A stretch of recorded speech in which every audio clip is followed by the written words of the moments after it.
Gravando. Boa noite, companheiros, companheiras do Grupo de Assistência Fraterna. Mais uma vez, nós nos reunimos aqui aos domingos para estudarmos, junto com o professor Emílio Brasileiro, o livro Atos dos Apóstolos.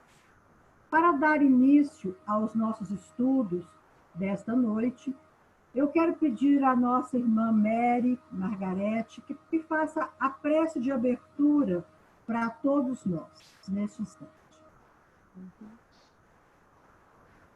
Jesus amado, Mestre amado, Deus nosso Pai de poder e bondade, pedimos nesse instante para que proteja e nos ilumine nesse estudo maravilhoso, o qual direcionado pelo nosso querido Emílio.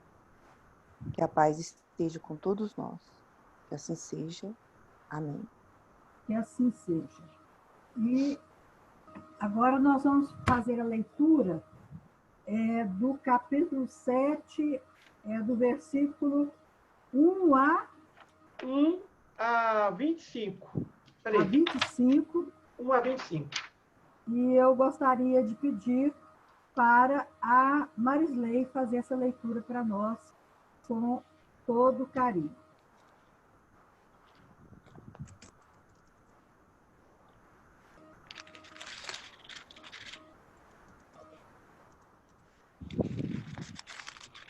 Um a 25.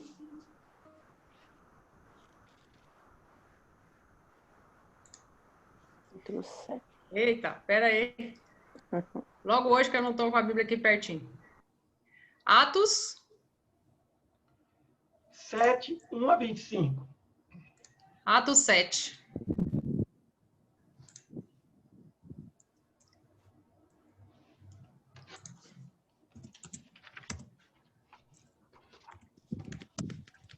Ainda bem que temos aqui à mão a internet. Atos 7.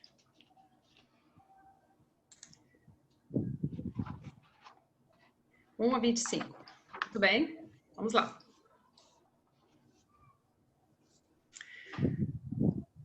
E disse o sumo sacerdote: porventura é isto assim?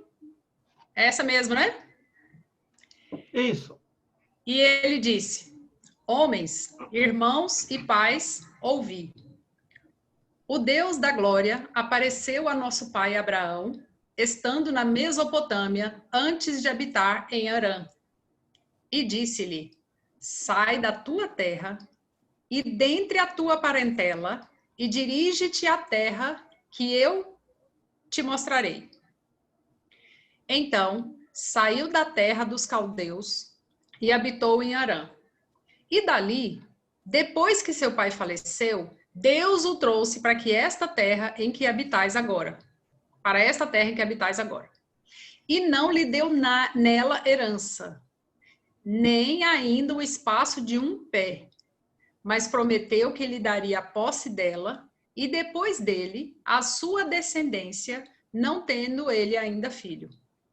E falou Deus assim: que a sua descendência seria peregrina em terra alheia, e a sujeitariam à escravidão, e a maltratariam por 400 anos.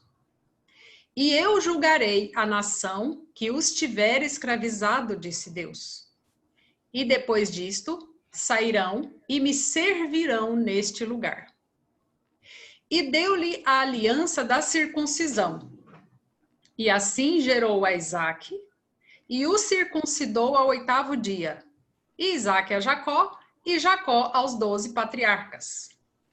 E os patriarcas, movidos de inveja, venderam José para o Egito, mas Deus era com ele.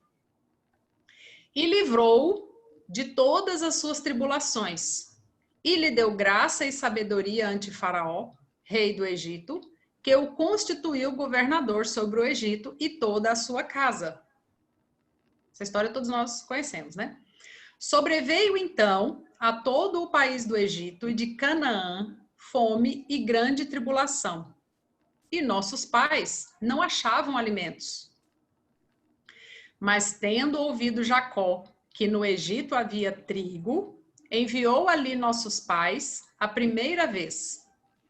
E na segunda vez, foi José conhecido por seus irmãos e a sua linhagem foi manifesta a Faraó.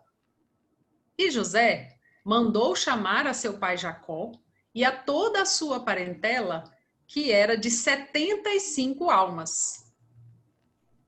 E Jacó desceu do Egito e morreu, ele e nossos pais.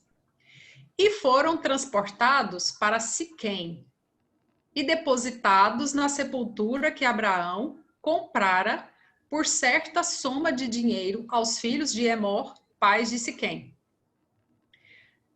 Aproximando-se, porém, o tempo da promessa que Deus tinha feito lá atrás para Abraão, o povo cresceu e se multiplicou no Egito.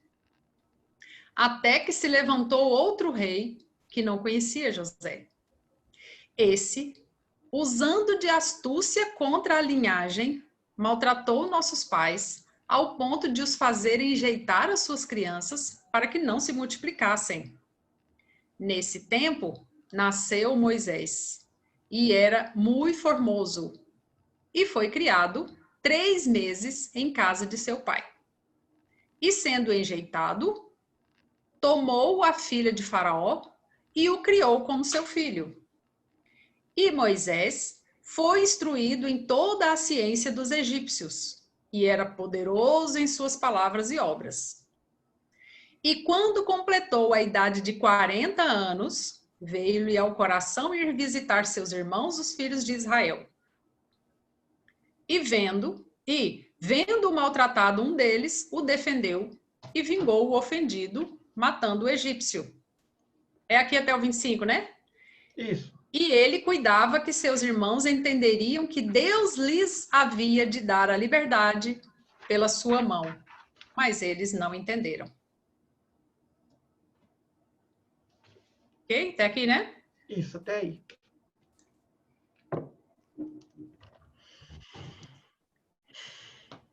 Emílio, uma pergunta. Por que que o pronome usado é nossos pais, nossos? Por que nossos? No sentido de ancestrais, né? Os nossos ancestrais. Se você perceber bem, nós consideramos avô ou avó até determinado grau, até o tataravô. Mas nós temos os pais, dos nossos tataravós, os tataravós dos nossos tataravós, são nossos ancestrais. Então, é uma maneira de dizer nossos pais, de onde nós saímos, de onde vem a nossa cultura, de onde vem a nossa maneira de pensar, a nossa maneira de agir. No caso aí, os pais da fé, os construtores da fé, né? É uma maneira simbólica e, ao mesmo tempo, para demonstrar a unidade do povo, a unidade daquele povo que tinha e que tem muita fé. Alguém quer comentar alguma coisa aqui sobre esses textos aqui?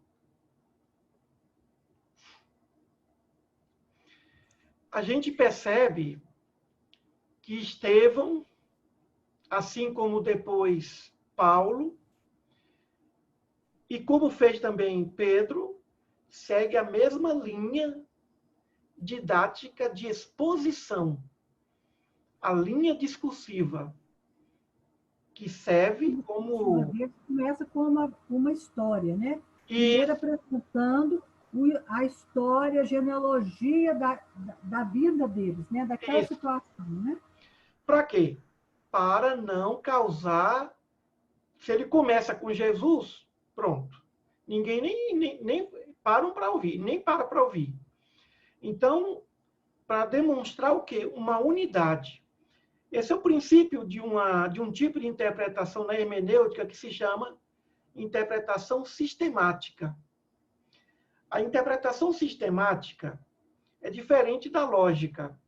A lógica pega trechos, A sistemática analisa como um todo. É o princípio que se adota nas teses, nas dissertações. Antes de chegar à pesquisa, ao foco da pesquisa, se faz um levantamento histórico do que foi pesquisado sobre aquele tema desde o início, desde o primeiro pesquisador daquele fenômeno, sobre aquele tema. Então, é um estilo de oratória, é um estilo de discursos, mas também deveria ser um estilo de pensamento. Não se trata apenas de um estilo de oratória, se trata de um estilo de pensamento, de maneira de viver. Olharmos para os nossos pais, conhecermos nossas origens, os nossos avós, os nossos bisavós, conhecermos o máximo possível a respeito dos seus hábitos, dessa história, e aí se amplia, além da família, a cidade, a morada, o país, a cultura daquele país, para nós percebermos que nós somos, de algum modo, resultados dessa cultura, dessa maneira de pensar. Por exemplo, nós somos espíritas. Vem de uma cultura filosófica francesa. França é um país latino, uma cultura latina. A língua francesa é uma língua que vem do latim também. Então, nós aderimos a uma filosofia espiritualista que foi desenvolvida pelos espíritas ou pelos espíritos no berço cultural do mundo. No tempo de Kardec, Paris era o centro cultural do mundo. Paris. Inclusive, uma das... Só sem querer interromper, já que você está falando isso, uma das teorias de o quanto a doutrina espírita frutificou e multiplicou e aderiu, né, o povo brasileiro aderiu tanto à doutrina espírita, que ela chegou aqui justamente, a cultura, né, a doutrina mesmo, chegou aqui numa época efervescente de que havia uma supervalorização da cultura francesa, né, como as faculdades aqui não estavam fortes ainda, os pais enviavam, né, a classe alta enviava os seus filhos para Paris, né, não só para Coimbra, mas principalmente nesse período aí, final do século XIX, início do século XX, para Paris. Então, eles já iam para lá e já voltavam com os olhos brilhando, né, com essa cultura diferenciada. Mas eu queria fazer um pequeno comentário aí desse texto. Não é um comentário, né? Só um detalhe que eu acho interessante em algumas partes da Bíblia, quanto eles colocam assim, né? O Deus da glória apareceu a nosso pai Abrão. Mais embaixo fala, e falou Deus assim. Eu gosto muito dessa intimidade, né? Da literatura, da parte da Bíblia, quando eles falam assim, e Deus falou, né? Como eu venho ali da Assembleia de Deus, então a gente tinha muito hábito de falar assim, o Senhor falou comigo, olha, Deus falou comigo, Deus vai falar com você. Então, assim, eu sinto muito, mas eu trago isso, né? Então, essa intimidade, assim, a gente que entende todo o processo, né? E sabe da hierarquia, que não é tão fácil assim, não é tão simples, mas parece que isso gera um conforto e uma segurança muito grande para quem lê, né? Para o leigo ou para a pessoa que ainda que se sente só, que não tem, né? Então, quando a pessoa não compreende, aí depois que a gente compreende, aí tudo fica mais claro, né? Mas para aquele indivíduo que precisa de um amparo, é muito reconfortante, né? Olha, Deus pode falar com você, né? Porque Deus falou com essas pessoas, então Deus pode falar com você, pode falar diretamente. E eu acredito mesmo que Deus possa, né? Não sei se vai caber, né? Mas fala, a gente é que não ouve. Pronto, falei. Muito bem. Na verdade, se é pelos espíritos ou não, mas que ele fala, pronto. Na verdade, esse estilo que Estevão escolheu demonstra que não se tratava de um ignorante. não se tratava de uma pessoa que não conhecia as Escrituras. Como eu disse aqui no domingo passado, era um doutor, sem ter título. Era um homem culto. Não era qualquer um. Nesse capítulo 7, o que é que nós percebemos? Ele se resume em duas coisas: o discurso de Estevão e a morte dele. Só isso. Depois que ele termina de falar, apedrejam-no e ele morre. Aí entra no capítulo 8, das perseguições. O que é que Lucas fez? Mostrou de Estevão o discurso, demonstrando a erudição, demonstrando a cultura, o conhecimento profundo, e depois a sua condenação. E na sua condenação,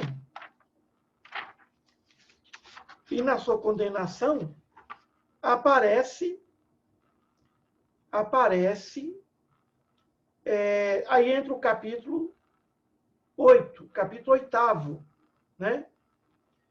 E interessante é que na condenação, Lucas diz assim: e dizendo isso, adormeceu, ou seja, dizendo isso, Estevão, ele desencarnou, né?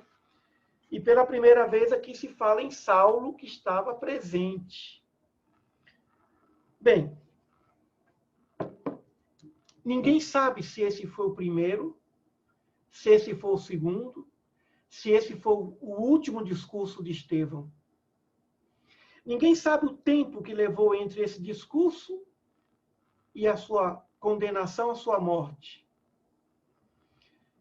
Quando se lê o livro Paulo Estevão, se conhece os detalhes. Emmanuel vem trazendo uma revelação. Mas o que Atos, que é a fonte, nos oferece, são apenas 2 episódios. O discurso, que demonstra a cultura, a inteligência, o brilhantismo, e depois a sua condenação. E como nós falamos aqui ontem, no domingo passado, Estevão era um indivíduo dotado de grande conhecimento e de grande mediunidade, de grandes faculdades mediúnicas. Então, vejamos. Estevão começa o seu discurso falando das origens da fé judaica. Para quê? Para não perturbar, para gerar a primeira simpatia.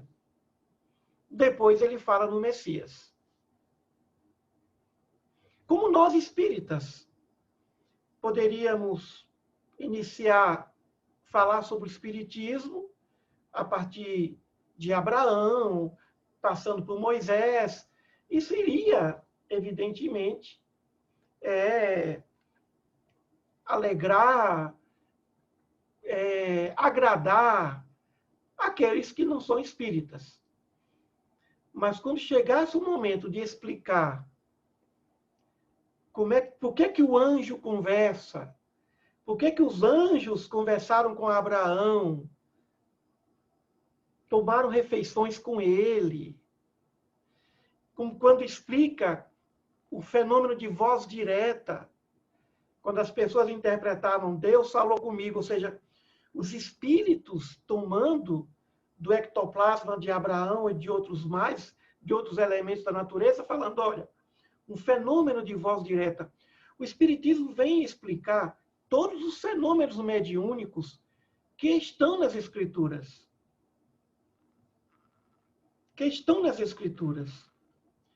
Então, quando vem a ciência espírita explicar os fenômenos mediúnicos, quando vem resgatar a reencarnação, que era uma prática, que era uma consciência da vida após a morte e uma consciência do retorno. Então, o Espiritismo vem explicar. Ele vem organizar o que na verdade, se falava, se sabia, mas que não se conhecia a origem. O que é ciência? Ciência é o estudo sistematizado de um fenômeno que se repete. Ciência é um estudo sistematizado de um fenômeno que se repete. Como é que é feito esse estudo sistematizado? Por intermédio da observação, do registro, da comparação, da análise e da conclusão. São os princípios da investigação ou da pesquisa. Então, realmente, Estevão foi alguém que incomodou a comunidade judaica do seu tempo. Porque ele tinha um conhecimento maior do que todos os apóstolos daquele tempo, do que todos os discípulos daquele tempo. Ou seja, os doutores, os anciãos, os sacerdotes quiseram matá-lo, condená-lo, porque imaginavam que ele fosse a ameaça maior, até maior do que Pedro, do que dos apóstolos, porque eles conheciam Estevão. Estevão era judeu, Estevão era culto, Estevão era conhecido tanto quanto Paulo, ou melhor, Saulo. Então, vamos matar a cabeça da serpente, que aí nós resolvemos o problema. E intimidamos os outros. Provavelmente o discurso de Pedro, o comportamento de Pedro, foi um comportamento mais amistoso, como os dos discípulos. Mas o comportamento de Estevão foi um comportamento direto, ostensivo. Ele era manso, portador de grande mediunidade, mas tinha o caráter incisivo, imperturbável de Paulo. Então, os dois eram parecidos em termos de fidelidade e coragem para dizer, para defender aquilo que eles acreditavam. Por isso que Pedro foi ouvido várias vezes no Sinédrio, mas ninguém condenou. Os apóstolos iam frequentemente ao templo e ninguém condenou. Mas Estevão era uma ameaça verdadeira para eles. Uma ameaça muito perigosa. Porque Estevão era querido pela comunidade, respeitado pela comunidade, né? Então, Estevão começa falando de Abraão, a origem. Ele não fala aqui quem orientou Abraão. Ele não fala nesse discurso. Quem cuidou de Abraão?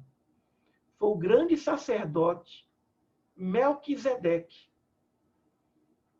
Melquisedeque, depois de Jesus, é considerado o maior dentre nas Escrituras.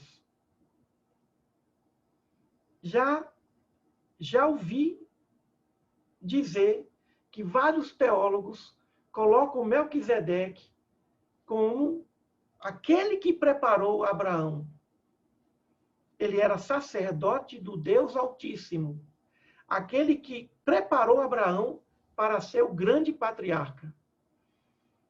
Melquisedeque aparece uma única vez nas Escrituras.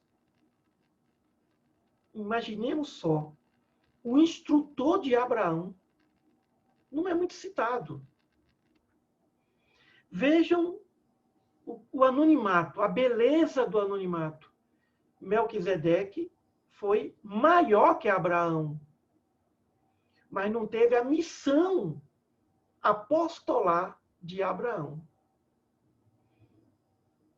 Estevão foi maior que Paulo, mas não teve a missão apostólica ou apostolar de Paulo.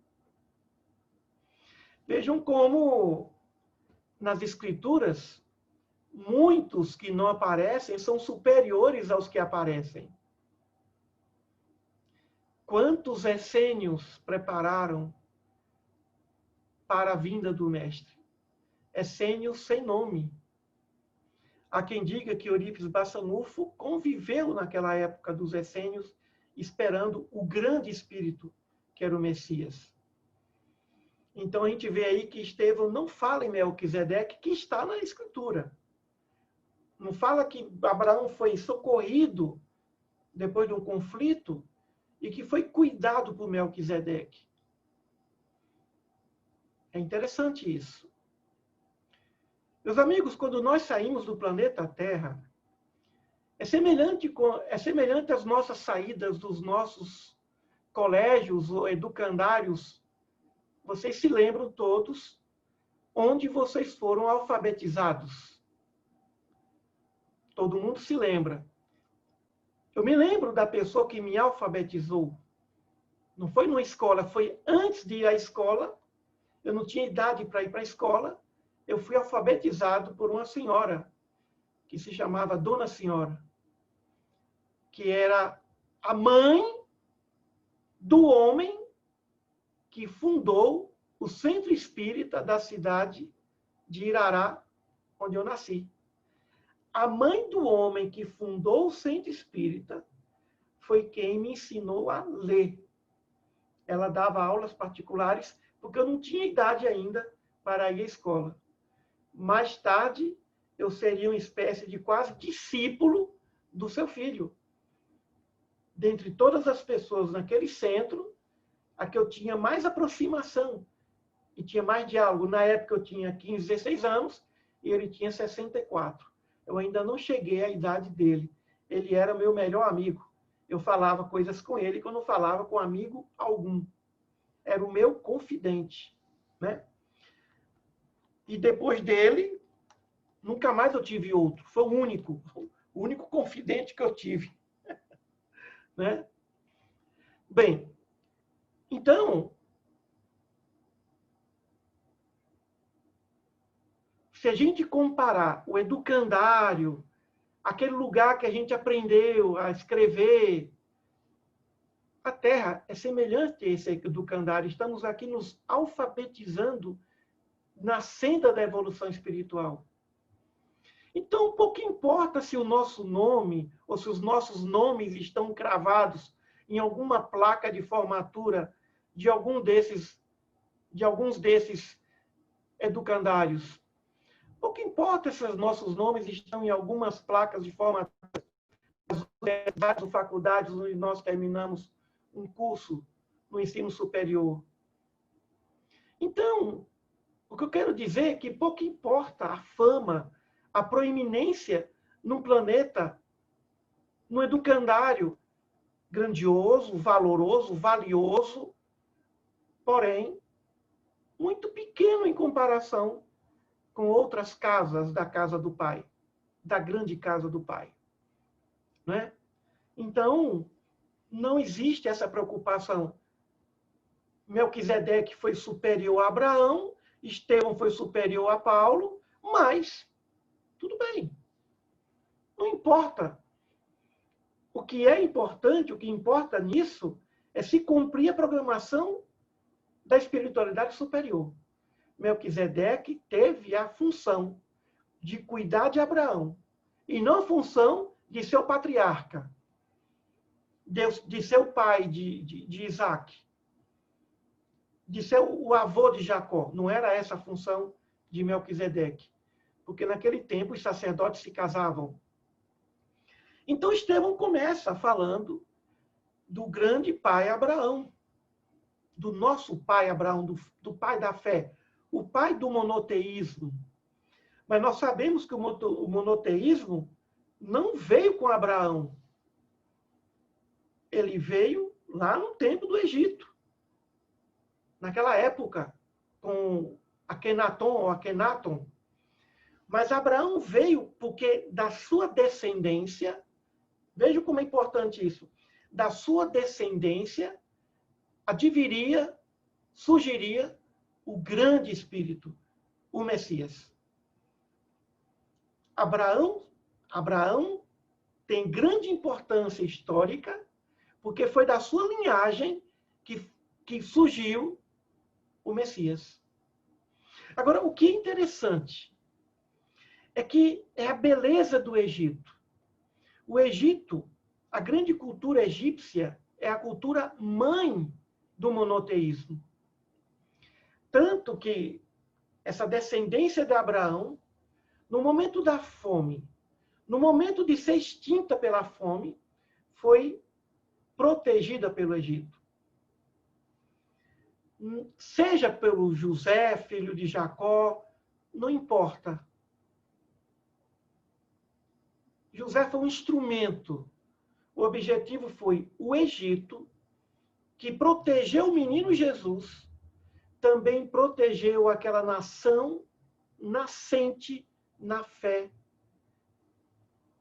monoteísta, que daquela descendência surgiria o Cristo.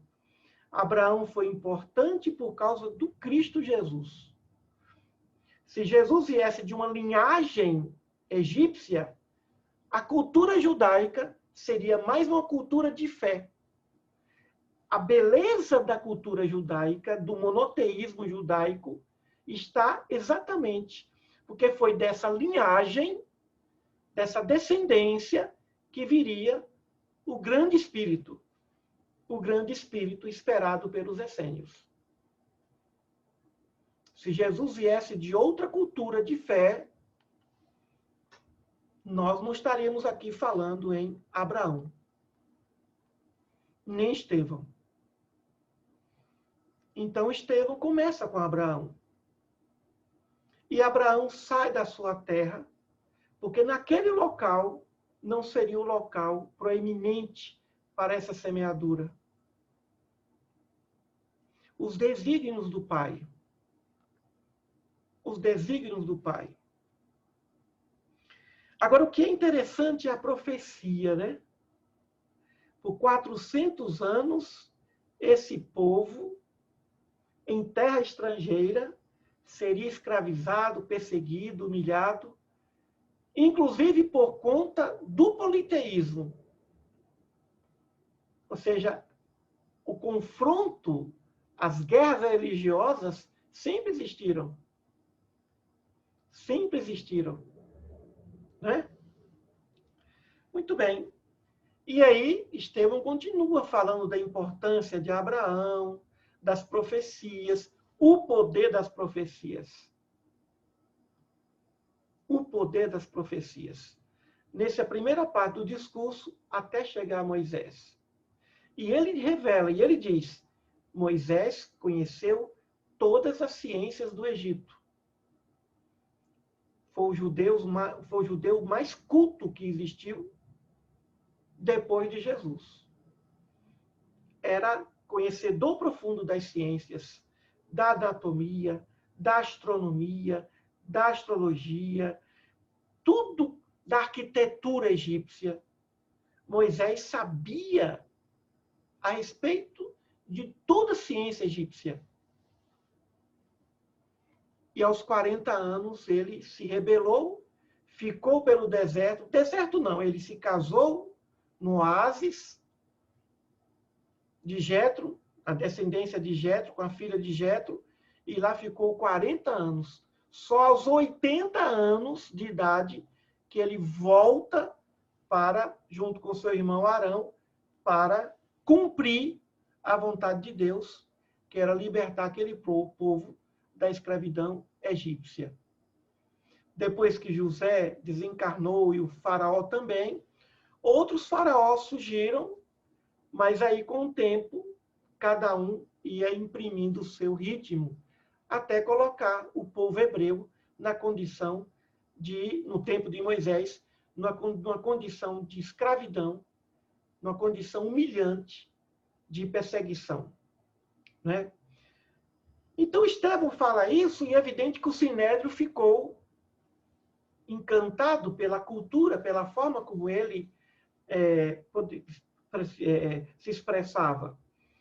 Como alguém que poderia chegar aqui e falar sobre os grandes vultos da humanidade século a século, desde o século XVI antes de Cristo até o século XXI, explicando a evolução cultural, científica, filosófica, religiosa, século a século, demonstrando cultura e agradando aos ouvidos.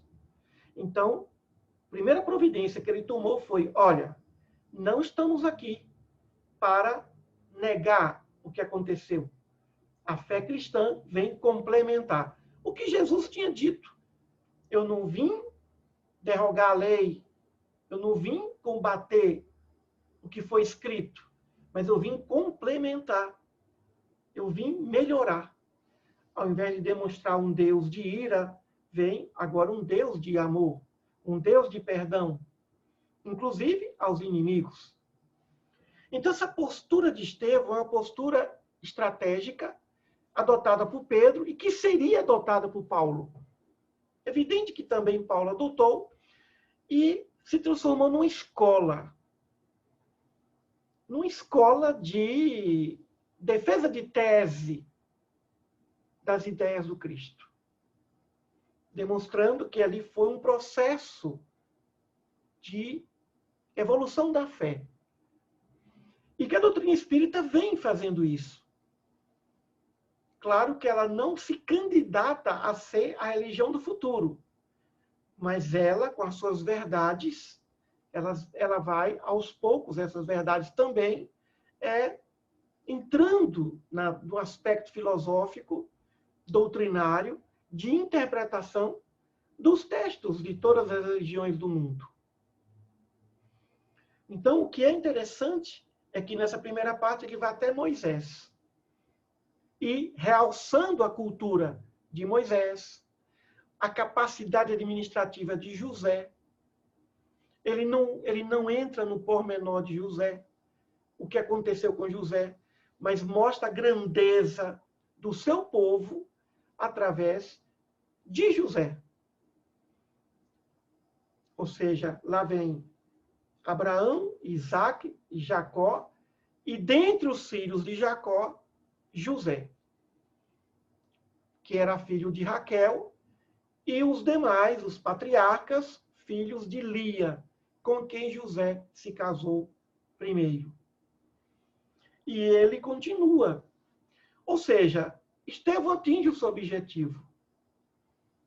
Ele atinge o seu objetivo. Ao falar de Abraão, ao falar de José, ao falar da escravidão do povo lá no Egito, da sua libertação com Moisés, da sua capacidade, da sua cultura, depois ele prossegue falando ainda de Moisés e da libertação do povo hebreu. Como eu ia dizendo, algo que deve ser praticado. Algo que deve ser praticado. Quando nós falamos em história, origens, nós falamos em família, falamos da nossa infância, da juventude e tudo mais. Mas precisamos analisar algo que é superior a tudo isso. A formação do espírito. A formação espiritual. A formação do espírito. Aqui, Estevão falou em Abraão, José, enalteceu. Abraão, José e Moisés. Em que nível nós estamos? No nível de Abraão, no nível de José ou no nível de Moisés? Nível de conhecimento e de estrutura. Abraão era um homem de fé, mas era também um médium. Todos médiums. Todos médiums. A fé nasceu da mediunidade. Não há religião sem mediunidade. Até mesmo Maomé era médium. Recebeu o comunicado do anjo Gabriel para escrever o que escreveu. O fundamento científico de todas as revelações de fé, de entre todas as religiões, vem da mediunidade. Em seus diversos tons, em suas diversas nuances. A mediunidade por trás de tudo isso é algo para se ressaltar, para se constatar. E como vem a doutrina espírita dizendo que todos nós somos médiuns, precisamos perceber esses dons mediúnicos que nós temos e que nos ajudam a ir além do que nós planejamos, que colaboram essa constante interferência, assistência e ajuda espiritual o tempo todo no nosso processo evolutivo. Não só por parte dos espíritos encarnados, mas também por parte dos espíritos encarnados. Nossos amigos, nossos irmãos, nossos companheiros, nossos familiares, nossos conhecidos, gente que a gente conhece uma vez na vida apenas, mas que marca profundamente a nossa existência. É uma pena que Atos, é uma pena que Lucas não fale mais nada sobre Estevão. Ele só falou, fez questão de detalhar o discurso e depois da sua morte, e dizendo que Saulo compartilhou. É uma pena que não se fale mais sobre ele, que não se tenha mais informações. E por isso é interessante a leitura de Paulo Estevão. Eu conheci um pastor da Igreja Batista, ele não considera Paulo Estevão uma obra de Emmanuel, mas uma obra de Chico Xavier. E o pastor Joel, naquela época, ele dizia: 2 livros me levaram às lágrimas, a Bíblia e Paulo Estevão, de Chico Xavier. Ele leu Paulo Estevão e Chico Xavier. Então, é interessante a leitura de Paulo Estevão para nós vermos além. Além. Depois das obras de André Luiz, que compõem quase que uma 4ª revelação, Paulo Estevão vem para realmente detalhar Atos dos Apóstolos, focar alguns aspectos e continuando a demonstrar a fé e a coragem daqueles cristãos primitivos, dos primeiros cristãos. Então, 3 coisas se devem analisar em relação a Estevão. Nossa cultura. Vamos pegar a nossa cultura espírita. O grau de instrução que nós temos. O que nós conhecemos da doutrina? O estudo doutrinário em seu aspecto filosófico, científico e religioso e moral. Depois, a assistência mediúnica dos dons que temos, todos nós temos dons mediúnicos, em nossas vidas. O que fazemos desses talentos que alguns conquistados, outros vieram de graça, mas desses talentos que estão a serviço da nossa evolução. E terceiro, essa fidelidade a essa crença. Se nós percebermos, a fé, ela sempre será superior à razão.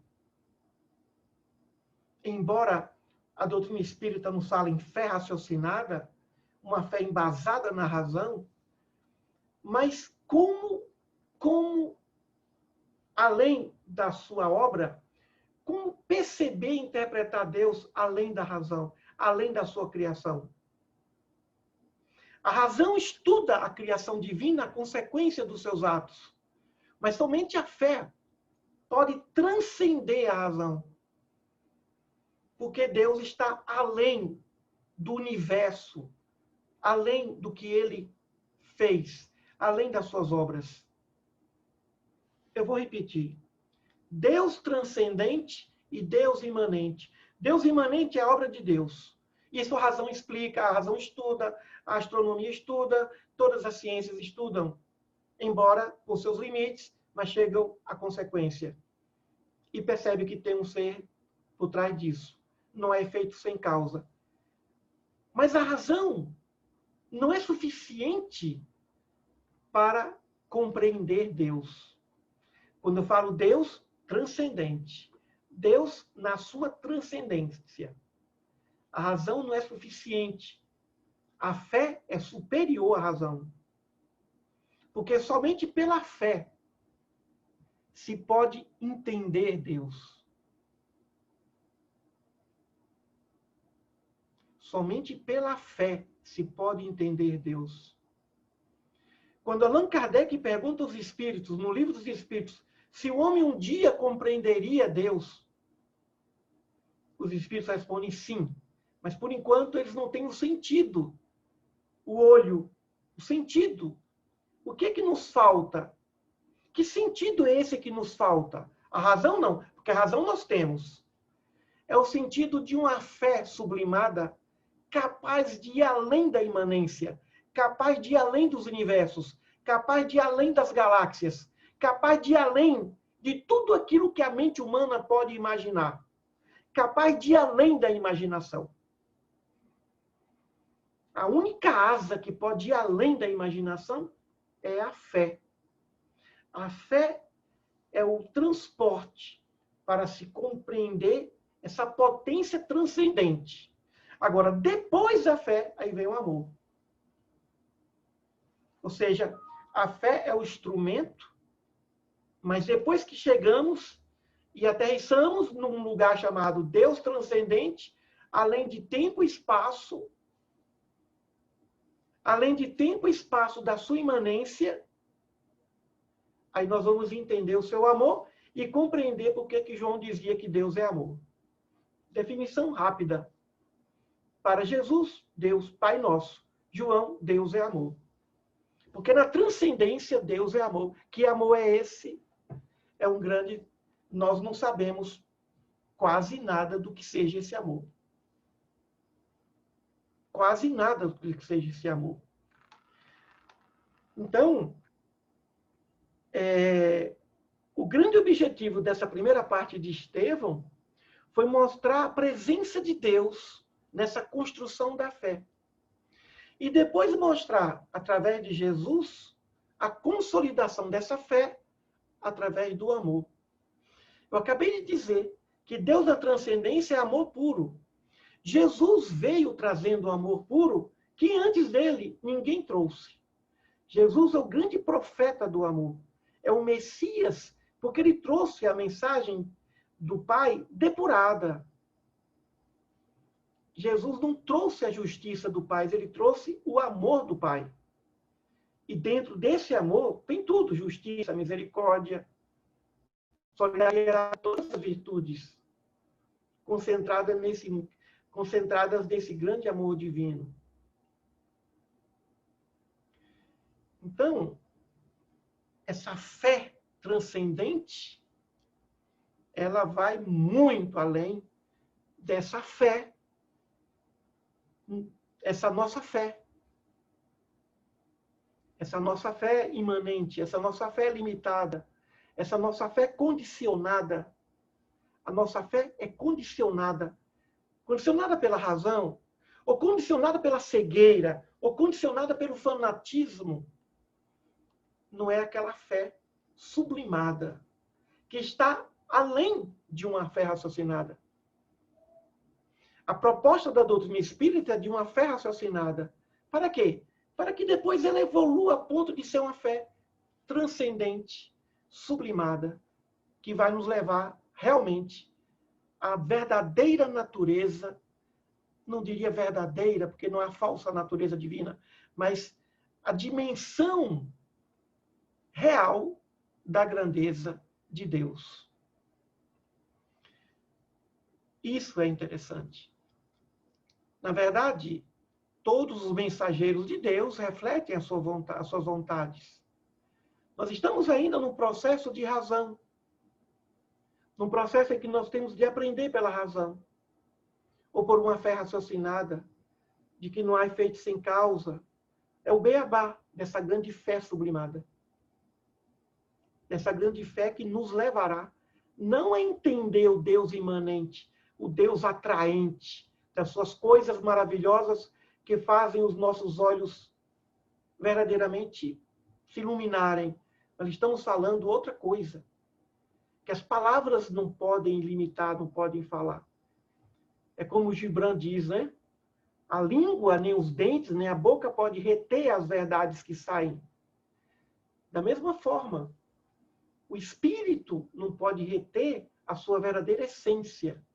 E é aí que temos que fazer essas nossas avaliações constantes. por meio desse processo de autoconhecimento socrático, eu comecei assim essa existência. Eu comecei desse jeito. E eu tenho que terminar melhor essa existência. Nós temos que chegar a uma idade com a mesma pureza que tínhamos na fase da infância. Mas a criança é ingênua. Mas o ancião, ele é sábio. A ingenuidade não é sabedoria, não é pureza. E o nosso destino é a pureza. Estevão foi um jovem, praticamente da mesma idade de Saulo. Um jovem inteligente, mas que não era vaidoso, não se envolveu com as vaidades dos títulos, porque ele não precisava disso. Com sua capacidade mediúnica, não precisava mais disso. É uma pena que nós sabemos tão pouco sobre Estevão. É uma pena que não se saiba tanto quanto sobre Estevão. E menos ainda a respeito de Melquisedeque, o grande sacerdote do Deus Altíssimo, o sacerdote de Jerusalém, o homem que cuidou de Abraão, socorreu e cuidou, instruiu, preparou Abraão para ser o grande patriarca, o grande profeta do monoteísmo. De um monoteísmo que não é patrimônio dos judeus. A verdade não é patrimônio de povo algum, porque Akenaton já era monoteísta. Mas a grandeza do povo hebreu está exatamente no destino de seu descendente de Davi, o grande libertador, o grande Messias, mas o libertador não da escravidão de Roma, mas da escravidão do egoísmo, da escravidão, da ignorância, das trevas, da crueldade, da iniquidade e da insensatez. Então, Estevão nos convida ao estudo. Estevão nos convida ao estudo das Escrituras. Estevão nos convida ao estudo das Escrituras. E agora, olhando de Gênesis até Apocalipse, com a lente espírita. Com a lente espírita. Para poder entender bem. Essa é a grande missão dos espíritas, no sentido de instrução, para os próximos séculos. Resgatar as Escrituras dentro da ótica espírita. É uma grande função, é um grande trabalho. Claro que não é somente esse trabalho, tem outros trabalhos científicos. Esse é um trabalho na área teológica, na área histórica, porque os espíritas têm outros trabalhos também no aspecto da comunicabilidade, outras missões. Mas se há 2000 anos surgiram mentes tão resplandecentes e tão cultas, nós precisamos também fazer isso nesse momento. É interessante esse resgate. E mais ainda, esse comprometimento e percebermos que, para nós chegarmos até aqui, sangues foram derramados em todas as áreas. Na área social, na área jurídica, na área religiosa. Para estarmos aqui agora, nessa reunião remota, pessoas deram suas vidas. Pessoas se sacrificaram a convivência familiar, inclusive, para que pudesse oferecer para nós o melhor delas. E aí a reflexão. O que é que nós queremos deixar como legado para as próximas gerações do melhor de nós? Eu diria que a grande obra de Estevão foi Paulo. Paulo teve dois grandes, Gamaliel e Estevão. E é evidente que deram sustentáculo para que ele tivesse condições de seguir os passos do Mestre Jesus. Gamaliel para mostrar o senso da fé judaica e Estevão para demonstrar a fé da fé cristã. São algumas reflexões. Que Estevão nos abençoe sempre. Professor Emílio, Estevão nos leva a verdadeiras reflexões, né? A maneira dele se portar perante, principalmente, os seus algozes, né? A sabedoria dele, ao mesmo tempo, firme e humilde, né? É um exemplo para todos nós que queremos ser cristãos, né? Queremos ser rotulados de cristão, bem disse a Marisley na sua colocação. Então, eu indago a Marilda, a Mary, a Marisley, se elas têm alguma pergunta a formular para o professor nesse momento, alguma dúvida. Eu tenho uma questão. Emílio, o Saulo, do final do capítulo 5, é o Saulo que vira Paulo? É o Saulo que vira Paulo. Eu falei, é ele? Paulo é o Aí novo, lá no final... Paulo é o novo nome de Saulo. Ah, tá. E no momento ele suscitou que ele queria que acontecesse aquilo. Eu entendi mal ou foi isso mesmo? Ele nada fez, que as roupas foram colocadas aos pés de Saulo e ele ficou ali, quieto. Isso aí é as cenas dos próximos capítulos, né? Mas é porque eu li até o fim, eu fiquei... O próximo capítulo, e quem quiser mais ainda um pouquinho, ler, né? Para que leia o Paulo Estevam. Você já leu, Marilda? Eu li, eu quero ler outra vez. Eu emprestei para alguém, leiam. Quem não eu lê, não sei. Leiam, eu vou ler. É um romance mediúnico maravilhoso. Eu Professor quero Emílio, ler, sim. eu também presenteei. Na época, ele era padre, né? Depois ele deixou a batina e casou-se. Mas ele era muito ligado ao Lions Club, ao qual eu pertencia, e ele gostava muito de ouvir, de citar Paulo. Aí eu presenteei no dia do aniversário dele, ele foi fazer a missa, né? Para a reunião nossa do Lions Club, e eu dei de presente. Ele não abriu o livro na hora. E depois ele ligou na minha casa, muitos dias depois, agradecendo o livro escrito pelo Chico Xavier, da mesma forma que o pastor se referiu a você, né? Em momento nenhum ele se referiu a Emmanuel, né? Mas sim ao Chico Xavier. Não tem o menor problema. O importante é que ele leu a obra toda, né? E eu nem sei depois se ele se tornou espírita ou não, mas acredito que não, que ele tenha se mantido católico, mesmo depois de ter deixado a batina. Mas é um grande ser humano, ele era muito sensível e eu gostava muito das explicações dele, sabe? Os sermões dele eu gostava muito. Então, eu acho o livro Paulo Estevam muito oportuno para presentearmos, né? Os oradores de outras religiões. Acho realmente um grande presente.